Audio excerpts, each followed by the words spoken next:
House, open Monday through Friday from 8 to 4:30, Saturday 8 to 12 noon. Home Warehouse, where a house becomes a home. Hi, I'm Jason Brady, the owner of Brady's Rad Cafe, the new restaurant in Uniontown Mall near JCPenney's. Join us for our selection of unique burgers and hot dogs, steak and meatball hoagies, and more. Always fresh and made right here by friendly people in a welcoming throwback atmosphere at Brady's Rad Cafe. No frozen fast food, always fresh and fun at Brady's Rad Cafe in the Uniontown Mall near JCPenney's.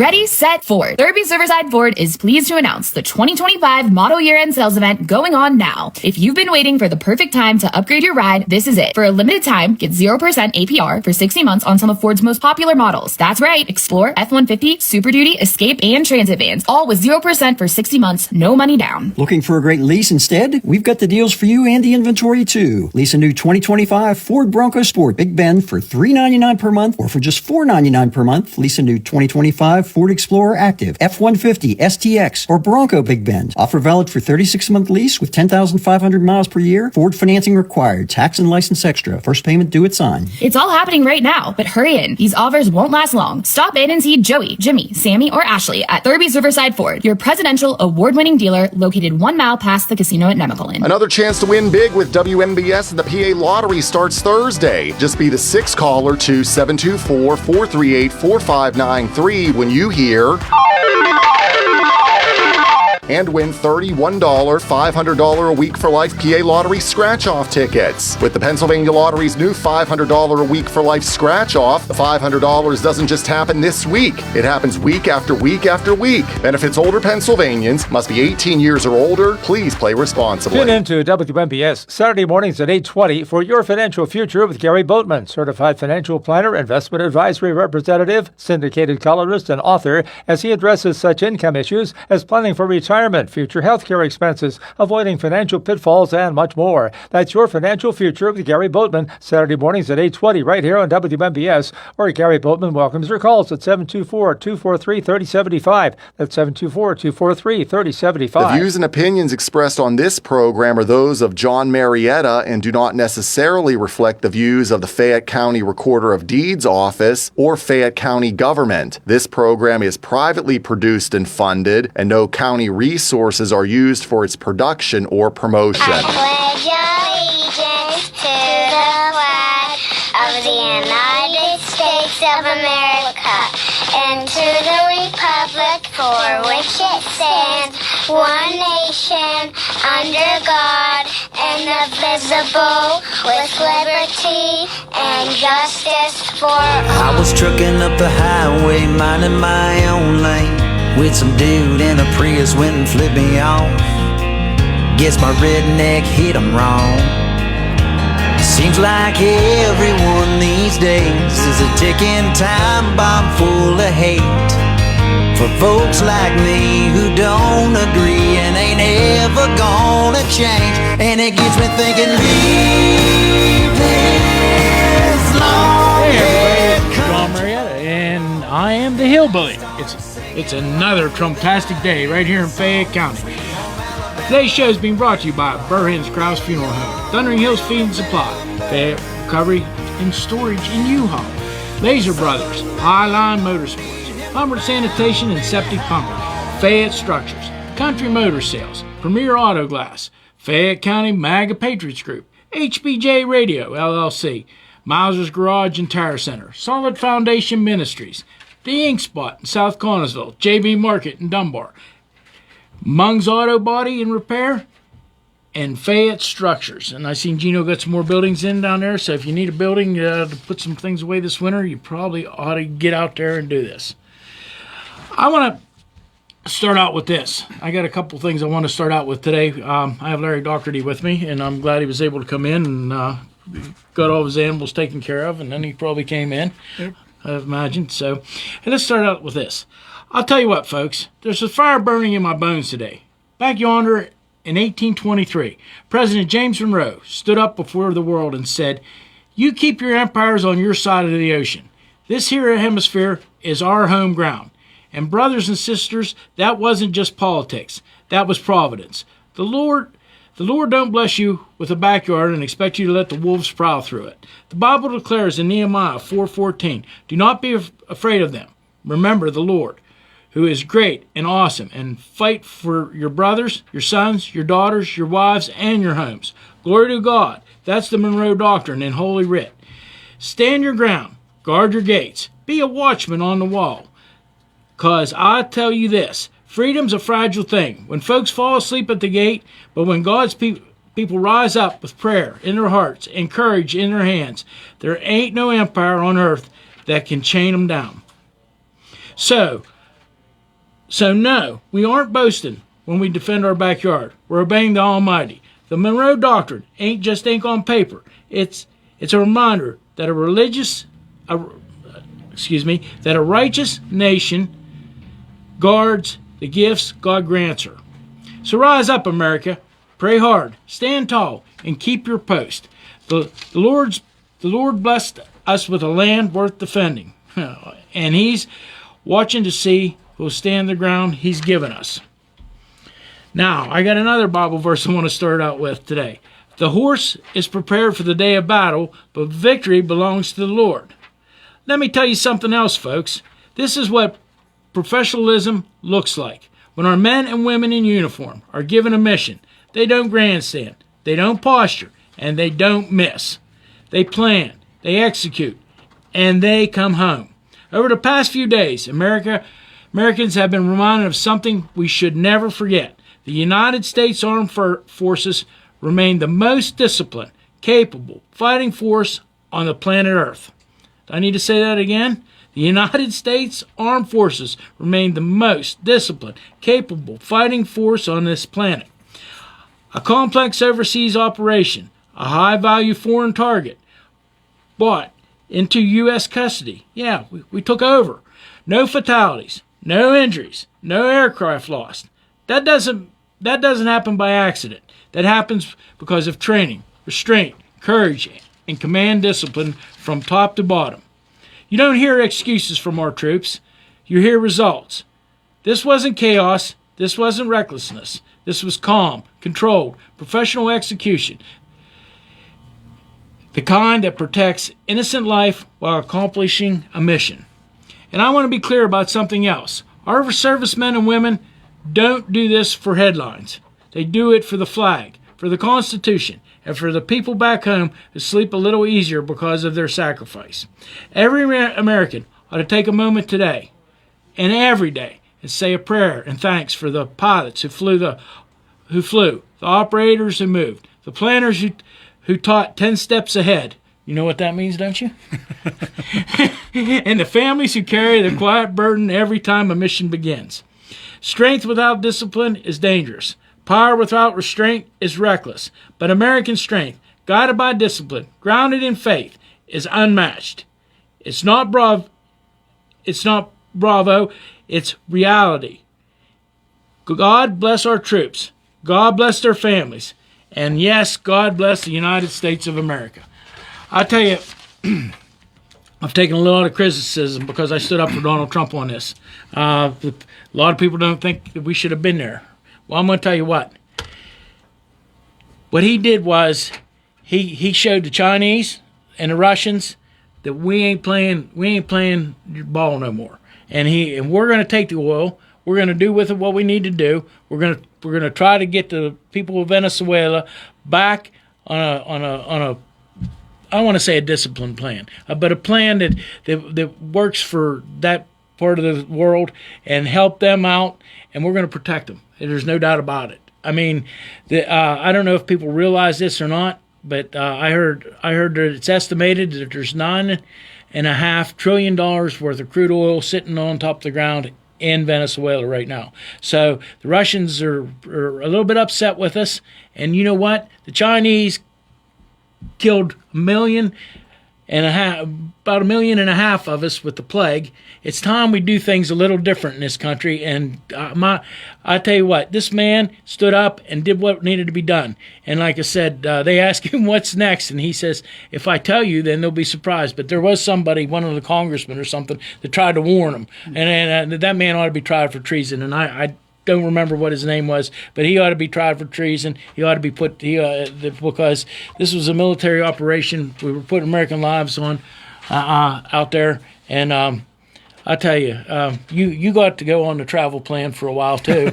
Sure did. Yeah, my brother was in Kuwait, and he with the first Desert Storm. Of course, that worked out pretty well too, because you think about these things that happen.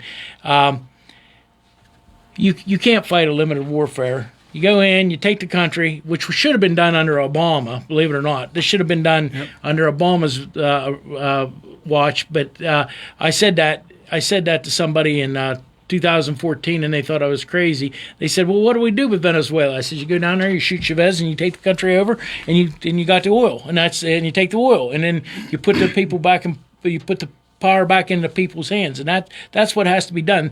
They are so glad right now in Venezuela. They're the American flags flying over Venezuela, the Venezuelan flags flying, and they're going to try to take back their country. Now I know that a lot of people don't believe that, but you know what? They're only a 90-minute flight, I believe it is, or from our coast, which I'm assuming is probably the coast of Texas or somewhere along the Gulf of America, which I call it the Gulf of America. The captain on the ship didn't think too much when I told him that. But anyways, we were on. I told him, I said, we're now in the Gulf of America, and he laughed. He said, okay. So anyways, but this is what we have to do. We have to show everybody that I mean, we have to show people that we mean business, and we did what we needed to do. I know that I haven't really got to talk to you about this very much. We've been, between the two of us, we've been very busy. But anyways, I really think that's I think that's where we're at. Well, I think the biggest thing, John, is that my son works in Florida, and there's a lot of Venezuelans that work with the company that he does, and they're celebrating. Heck, Channel 4 News, believe it or not, interviewed, I think, 3 or 4 Venezuelans, and they were just tickled to death with what our president's done. And, that's the biggest thing. I mean, people don't realize this, but the gentleman that was in power was not placed in power by the people. He was a dictator. Yeah. And the rightful person was actually a female that was elected, and he actually was sending out bounties on her head. And, I mean, people can look it up. They can Google it. And now these folks are actually going to experience democracy at its finest. We're not a liberating army. We just came in and removed power, and a lot of folks seem to forget. But didn't we do that with Nelson Mandela? And a few other people. I mean, and Trump's getting all kind of flack for this stuff, but he's doing nothing different than what other presidents have done, except that people hate him. The man keeps on keeping on. He just does. I mean, he's like I never forget. I heard the comment he made, and he's right. He said that they were having trouble with people reading road signs, truckers reading road signs. Now, and he said, well, if they can't read English, then maybe they shouldn't be driving a truck in the United States of America. And he's right, and he is right.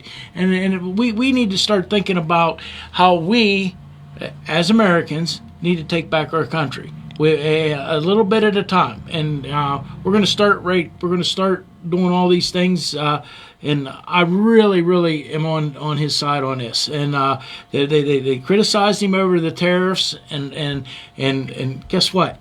The national debt's starting to drop. Yep. I mean, not a lot, but it's starting to drop. So if we keep moving along like this, what's going to? I mean, and now we own $9.5 trillion worth of oil.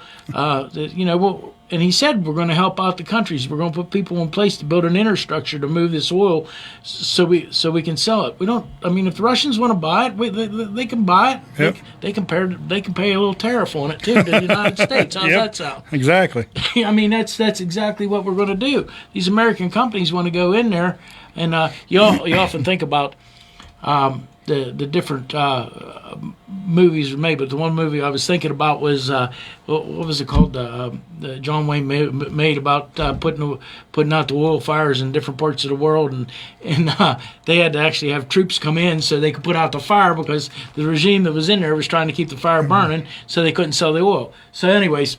You think about that, but you think about all these different things in life that's went on.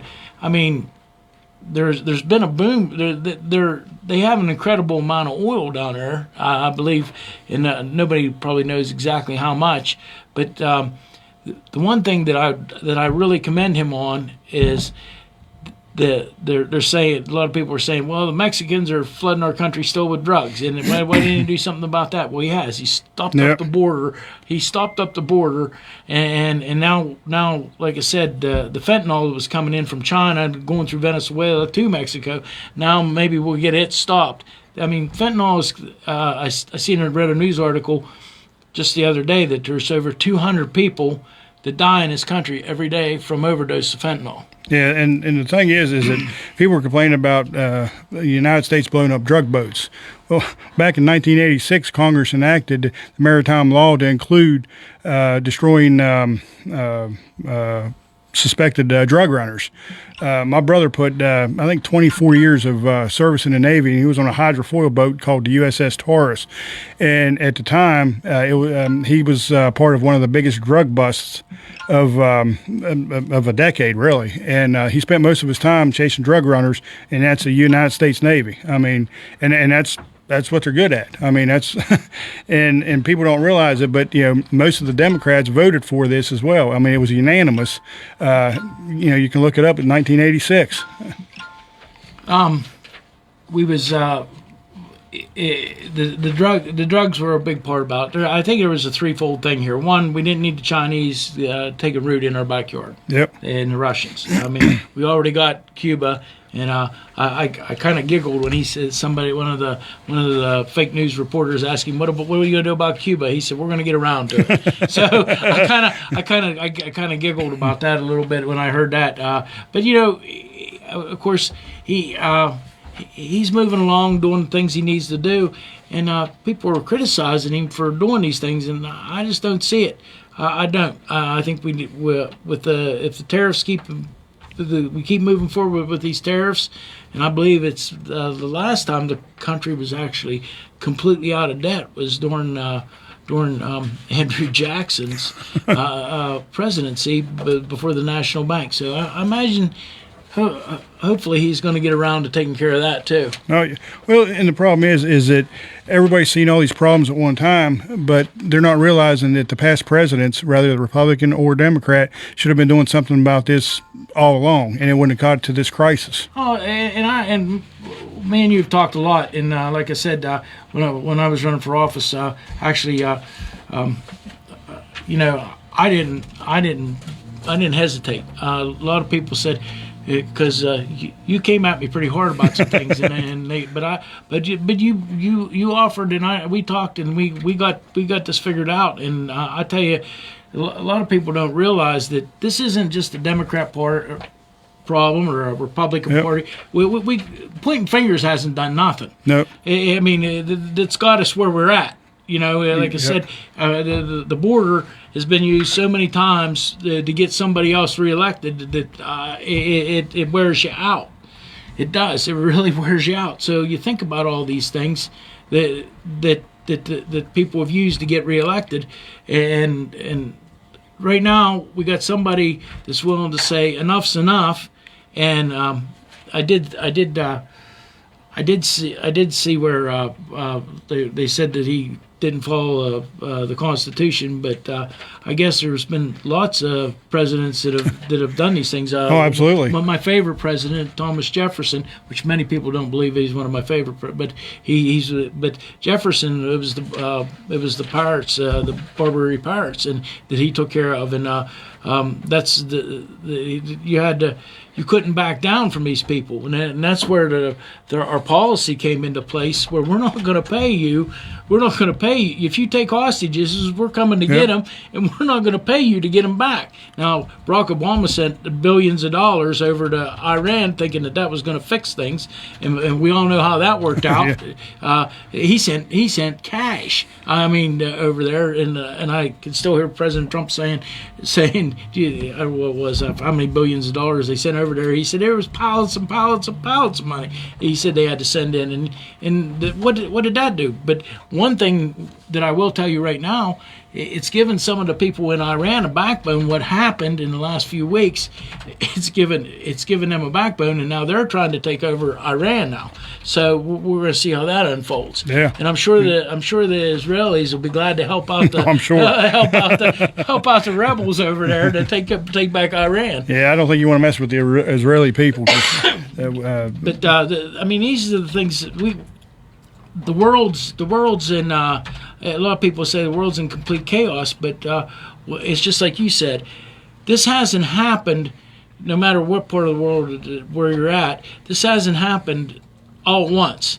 It's like eating an elephant. If you want to eat an elephant, you have to eat it one bite at a time, and that's what's happened. They just kept picking and picking and picking and picking. Or if you're from America, you might say a buffalo, but that's how they've taken over a little bit at a time, and it's happened in political. It's happened in the political thing. It's happened in our churches. We know that it's happened there. People will criticize different things. I heard a gentleman just the other day. I was listening to him on, of course, on the Facebook. But he was a minister, and he left the church. And what he said was, how the church, they want to do missions, and he said they'll raise $5,000 to go to some country that you can't even say, eat food that you don't even know what it is, but they won't take care of a widow lady down the street that needs that's living that doesn't have heat in her house, and the Bible does tell us we're supposed to take care of all the widows and orphans, and that's one of the things that. And that's one thing where me and Larry are always going to agree on. Our veterans need to be taken care of immensely. Harry Cochran was going to be here with me today, but Harry actually had an appointment down at the VA, and he'll be with me probably next Tuesday. But and I will tell you that Harry's going to give everybody a chance to vote for somebody different for state senator, and maybe somebody with a little more backbone than what we have right now.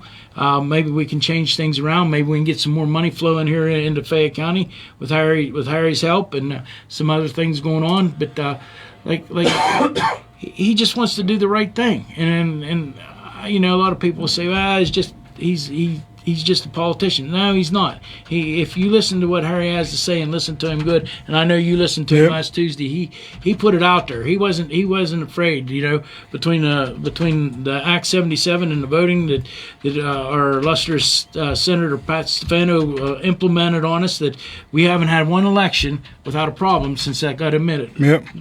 We had several of our state representatives here vote on it. We only had one of them that admitted it was a mistake, and this is where we're at. I was down in the election office today, and I will tell you that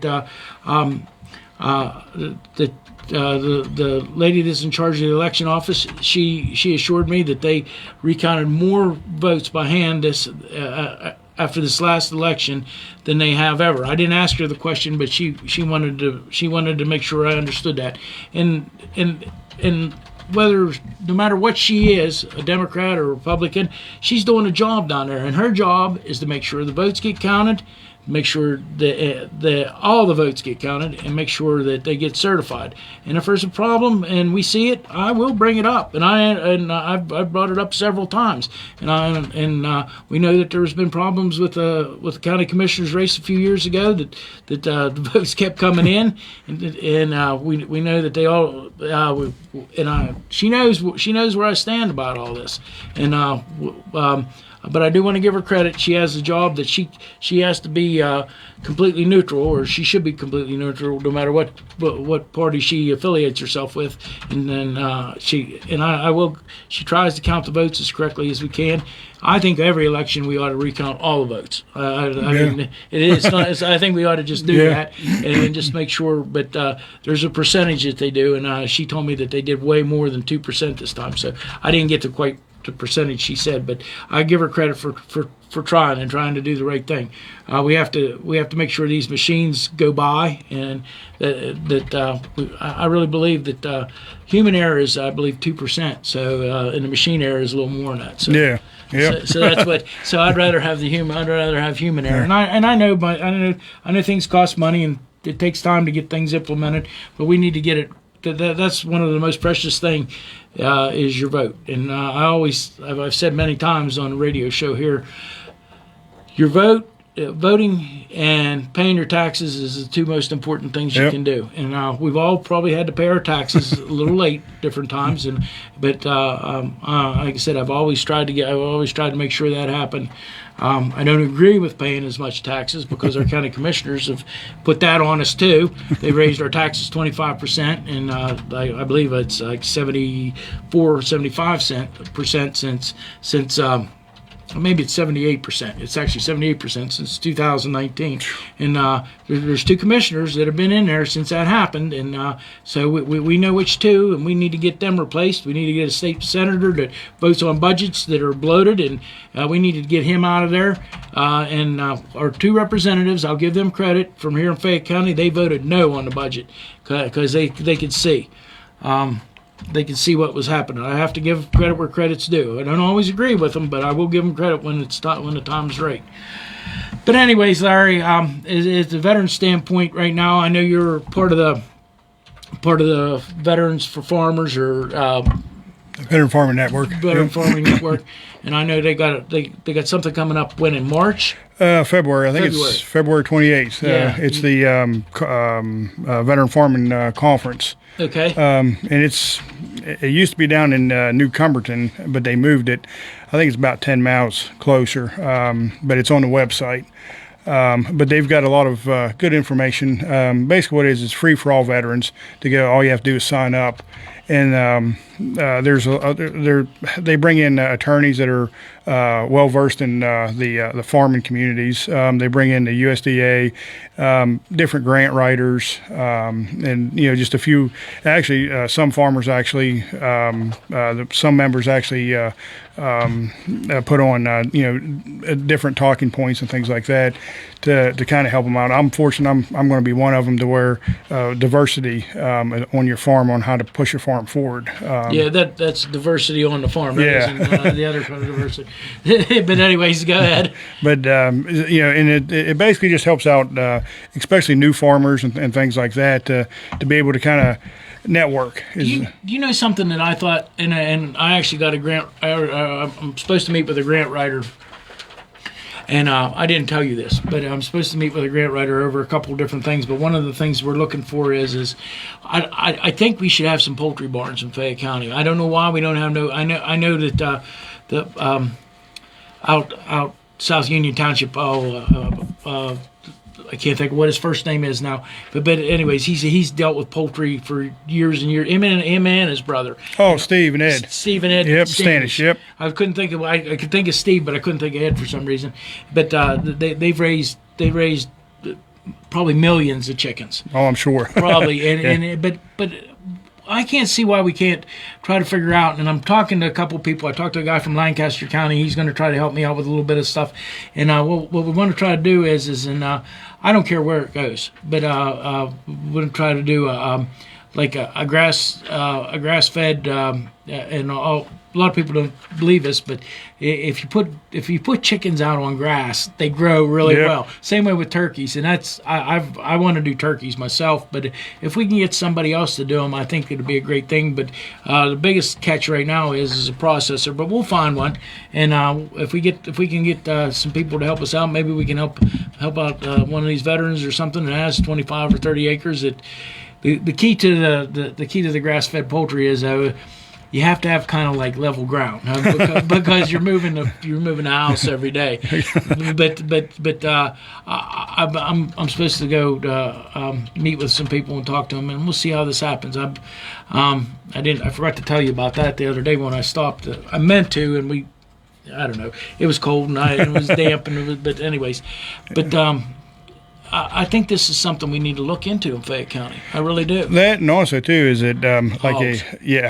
I'm a real big advocate on hogs. I know. But and also too is that the processing plants.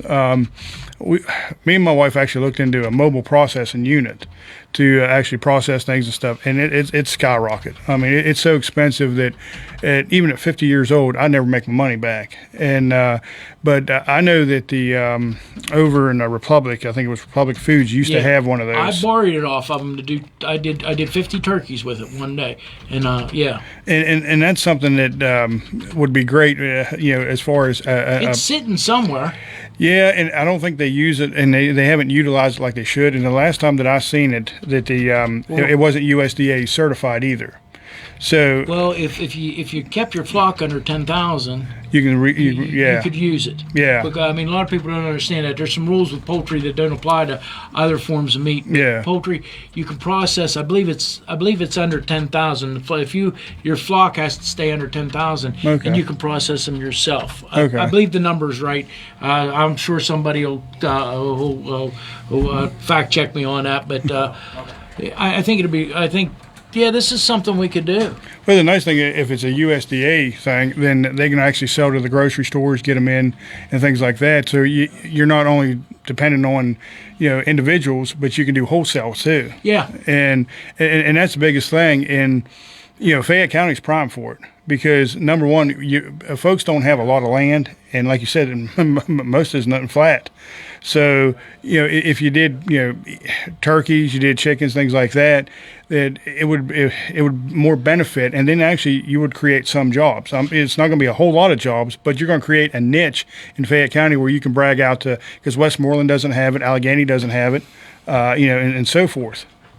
What I did was one year, what we did was we bought one of them car, like the portable car tents things. Oh, okay. And I put fence around it. I put a fence around and put a door in it.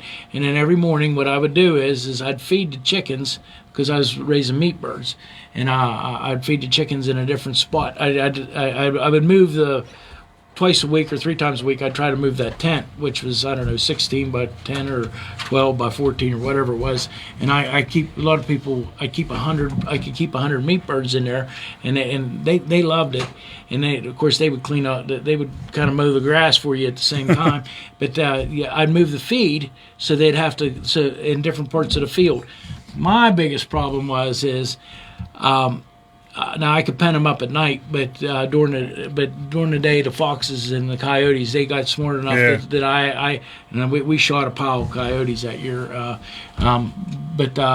Like I said, but you can't be there all the time. I mean, you can shepherd all you want, but you still got to go to work. It worked out, and I think we started with 150, and we ended up with 135. So I lost 15, and it worked out pretty cool. And I had one lady bought like 30 birds off of me. She came to the house and she said, "I want 2," and I said, "Okay." So she took them off of me, and I sold them by the head. I didn't weigh them or nothing. Yeah. That way I didn't have to worry about. But she wanted a small one and she wanted a big one, and then she come back a couple of days later. She said, "How many more do you got left?" And I said, "Well," I got 30 to sell, and she said, "I'll take them all." So she took them all. She said, "My freezer's empty," and she said, "Them was the best chickens I've ever eaten." So, and they do have a different taste to them. Oh yeah, absolutely. Well, anything pasture raised has a different taste to it, and the thing is that I'm sure you see it on Facebook and things that everybody wants the IT companies to come in and this and that. But Fayette County, we have a niche here where we can actually explode on with agriculture. Agriculture and energy. Yeah, I really believe that them are the two things that we're not having a big vision on. I agree that there's a lot of things here that people want to come see, and the walking trails are they're fine. They're fine. I mean, first off, I will tell you, I have used them. So if anybody says that I don't know what I'm talking about, I have walked through Connellsville, and I've walked down to Adelaide, and I've been on the one at South Union Township, which I keep giving them South Union Township guys credit. It's incredible, the lights and everything they're doing, and it's nice. And I know North Union Township is going to expand theirs, and they're going to do it themselves. I think as a county government, I think our job should be just to get the money and help these townships stay away from it. We don't even need to go to the ribbon cuttings. Yeah. Let them take care of it, because that's what we've had in this county too long. Too many politicians want to go to ribbon cuttings and make a big deal about it. Things that they didn't really even had nothing to do with, other than maybe signed off on a couple grants to help somebody get some grants. Yeah. But anyways, we're going to keep working on them things. The weather turned on, got a little bit warmer out there, and it was raining when we came in, and which is a good thing for us right now. Believe it or not, we are still in a little bit of a drought. I mean, maybe not a full-scale drought, but a lot of people don't realize that. Yep, that's for sure. I mean, hay's dear right now. Yeah. I will tell you, we sold all the hay we had. I think there's still about 50 or 60 round bales that I can part with, but there's actually they're not even at my place. They're at a friend of mine's, and I think all the square bales will be gone by next Monday.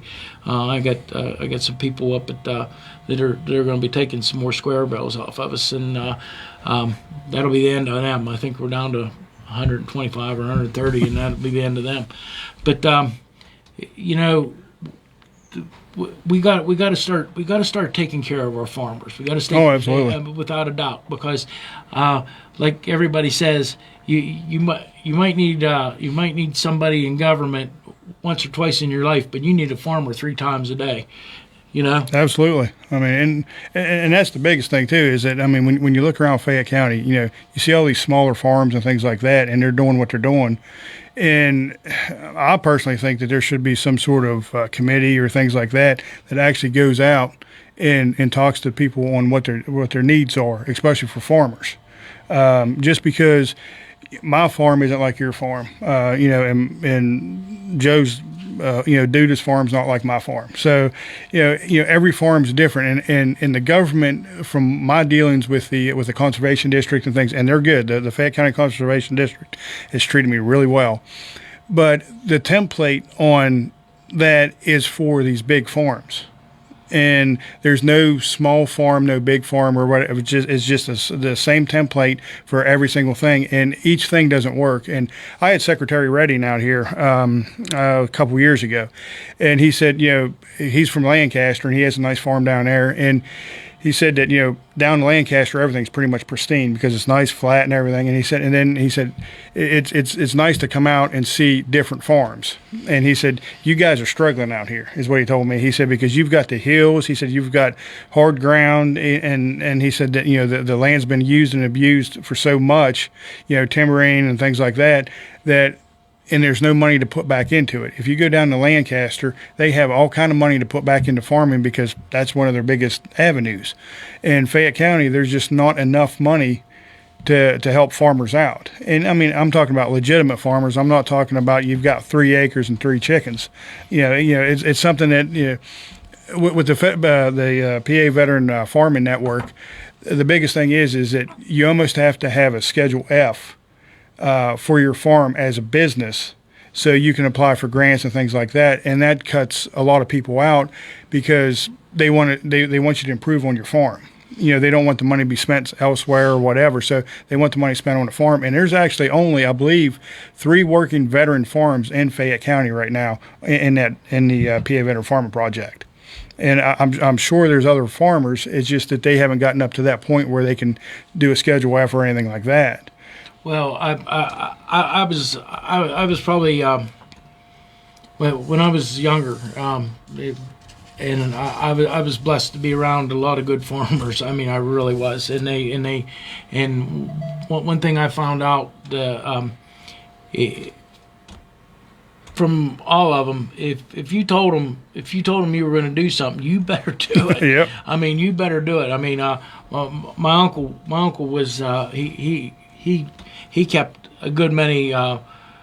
He raised Herefords and Black Angus, and he kept Black Angus bull. He kept a small Black Angus bull because that was he would use that for his first year heifers because it was smaller than his Hereford bulls. But he kept a good many cows, and of course my father-in-law raised limousine cattle, and he at the end he got down to about 16 or 18 cows and a bull. But there was a time when he had a lot more, and of course Jackson's had the dairy farm, and then my uncle started milking. And you see the struggles that these people have, and you think about all these things and how just supporting these local farmers means so much. Oh, absolutely. So much to them. I mean, I talk about selling them chickens. But you know what? There's a list at home of all the people that bought chickens off of me, and they'll come back again. And I'm far from being a farmer, but we raised at one time I had 500 laying hens. So I got my feed direct from Nutrina.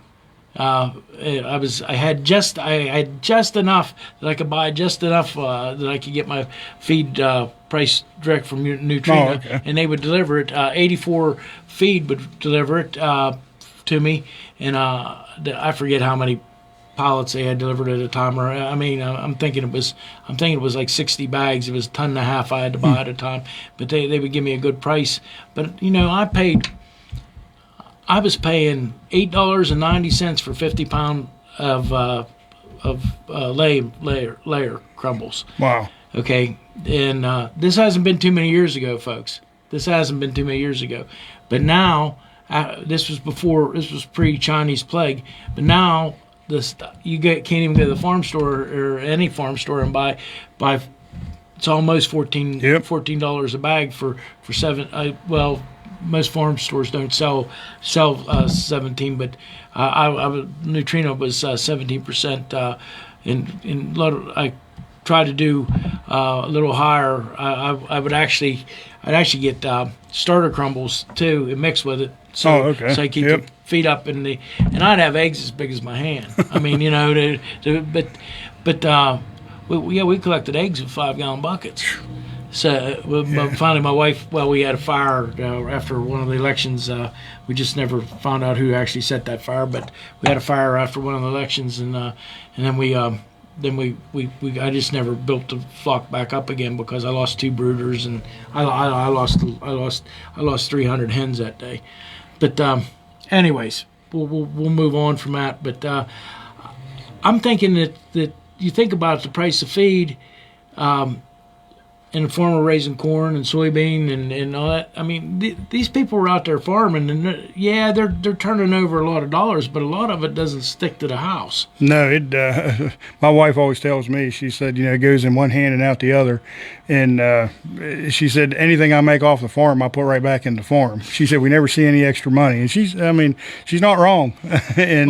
It's a way of life. It is. And she understands that, and I understand that. And, of course, she wasn't raised on a farm, and I obviously wasn't raised on a farm. But we had my mom's people that had farms and things like that, and it's one of those things. You're right. It's a way of life. Once it gets in your bones, it's like the military. You can't ever get it out. Well, I think the two groups of people that we need to take good care of. I did make is the farmers and the veterans, and they've done so much for our country. The farmers feed us, and the veterans protect us. And I tell you what, there should never be a veteran go without a meal and proper medical care and a place to sleep. I mean, it shouldn't happen. I mean, it just shouldn't happen. And I got to be privy to something that.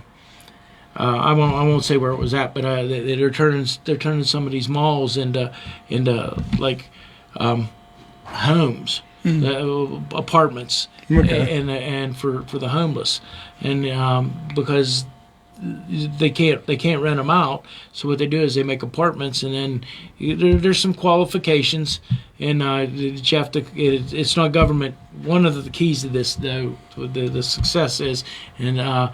One of the keys is it's not the government doesn't put no money in it. And it's been all private individuals and churches and stuff got together and took over, like an old Sears and Roebuck store or something, and they put apartments in there for people to where they could go stay. Yeah, until they could get on their feet or whatever. And I did when I got elected recorder the first time. I didn't realize, but there is a homeless population in Fayette County. Oh, there is, absolutely. And from where I'm from, Point Marion, there's a lot of them down there. And unfortunately, they use the rails, the trails from Morgantown to come straight down through because obviously it's pretty easy. And another thing is with the homeless population things, they're downsizing all these schools. And they're sitting empty, or they're being sold to for next to nothing. So how come the county can't, or someone can step in and say, hey, listen, we can use these for apartments or things like that to help the homeless folks out, especially veterans and things like that. And we have a lot of resources here, but obviously nothing's being done. And we can work on this, and we will work on this. We'll work on this. There's several people involved, and one last thing. We got a few minutes. Larry, you're going to run for state, or you're going to run for committee for the Fayette County for your precinct in German Township.